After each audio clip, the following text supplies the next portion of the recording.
நமக்கு மட்டும் கிடையாது, நம்ம குழந்தைங்களுக்குலாம் வந்து பார்த்தீங்கன்னா ரொம்ப மோசம். நீங்கள் வந்து பார்த்தீங்கன்னா பிளாஸ்டிக் பயன்படுத்துறதுனால தான் வந்து கேன்சர் வருதுன்னு. நீங்கள் எத்தனை பேர் வந்து ப்ரெஸ் போட்டு பல்லுறீங்க காலையில்?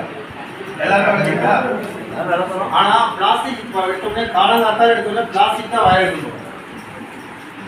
ஆரம்பமே அங்கே தான் என்ன விதைக்கிட்டே எதான் நடக்கும். இது என்ன ஆகும்னு கேட்டிங்கன்னா, அந்த பிளாஸ்டிக் வந்து கொஞ்சம் கொஞ்சமாக வயிற்றுல போயிட்டு வயிற்றுலேருந்து ஜீரணமாகி ரத்தத்துக்கு போயிடுச்சு. அதனால தான் இது கேன்சர். ரத்தத்துக்கு போயிடுச்சு. இது பல வழியில் வருது. உதாரணத்துக்கு அந்த இருக்குல்ல, இங்கே குச்சாலும் வருது பிளாஸ்டிக். அதே மாதிரி நிறைய சமாச்சாரத்தில் வருது. நம்ம மருந்து யூஸ் பண்ணுறோம்ல, மருந்துகள் வருது, எல்லாத்தையும் வருது. இதுக்கெல்லாம் எப்படி ஒரு தீர்வு காணணும்ல. அப்புறம் தீர்வு காரணம் என்ன பண்ணுறீங்கன்னா, உடம்பு நல்லா வச்சுக்கணும். உடம்பு நல்லா வச்சுக்கணும்னாக்க இயற்கையில் வச்சுருந்தோம்னா சாப்பிடணும். அதுதான் அவர் புரிஞ்சுக்காரு. ஒன்று இப்போ நம்ம எல்லாம் நம்ம விவசாயிகளை நாம் சாப்பிட்றதுக்கு எத்தனை வகையான பழமரங்கள் ஓடுது நடுன்னு சொல்லுங்க போகலாம். என்னென்ன பழமரம் வச்சுருங்க? எல்லாம் வச்சுருக்கீங்களா? கொய்யா வச்சுருக்கீங்களா? எல்லாருக்கிட்டீங்கதா? மாதுளை இருக்குதா? சப்போட்டா இருக்குதா?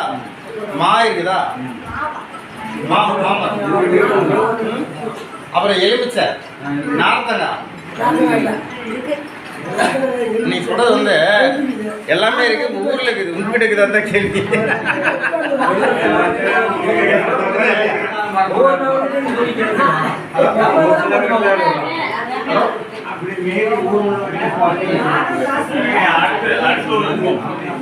கருவேப்பிலை எவ்வளவு ரூபாய்க்கு தருவீங்க? ஒரு கிலோ கருவேப்பிலை உங்ககிட்ட இருக்கிற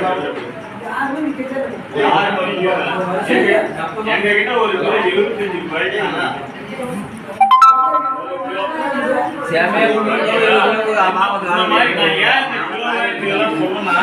நீங்க வந்து ஆரோக்கியமான உணவு, சரியான உணவு, இயற்கையான உணவு, அங்கக உணவு செஞ்சீங்கன்னா உங்களுடைய வேலை வந்து அதிகமாக தான் போகும். நீங்க நஷ்டமே ஆக மாட்டீங்க. ஓகேங்களா? உங்களுக்கு நஷ்டங்கிறதே வராது. காரணம் என்னன்னு கேட்டீங்கன்னா, அந்த பொருள் எத்தனையோ பெரிய பெரிய பணக்காரங்க வந்து நம்மகிட்ட வாங்குறதுக்கு ரெடியா இருக்காங்க. பெரிய பெரிய நிறுவனம் வந்து நம்மகிட்ட தயாராக இதெல்லாம் புதுசா வந்து டாடா நிறுவனமே வந்து இப்போ வந்து ஆர்கானிக் ஃபுட் வந்து விற்கிறதுக்காக இப்போ புதுசாக லான்ச் பண்ணிட்டாங்க வெப்சைட். காரணம் என்னன்னா, டாடான்றது பெரிய லெவல்.